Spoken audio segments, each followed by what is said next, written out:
நாளை பிப்ரவரி 7ஆம் தேதி தேய்பிறை சஷ்டி விரதம். முருகப்பெருமானை வழிபாடு செய்து நாம் துன்பங்கள் தீருவதற்காக வழிபடக்கூடிய நாள்.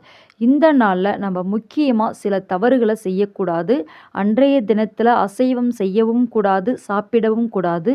அன்று சனிக்கிழமை என்பதனால் எண்ணெய் வாங்குவதை தவிர்க்க வேண்டும். கடன் வாங்கக்கூடாது, கடன் கொடுக்கவும் கூடாது. புதிதாக நகை வாங்குவது, அடமானம் வைப்பது இதையெல்லாம் நாளைய தினத்தில் தவிர்ப்பது நமக்கு நல்லது. தேய்பிறை சஷ்டி விரதம் அன்று முருகப்பெருமானை வழிபாடு செய்து நம் கஷ்டங்களை போக்கக்கூடிய நாள். அன்றைய தினத்தில் பணம் சம்பந்தப்பட்ட எந்த ஒரு செயல்களிலும் ஈடுபடக்கூடாது.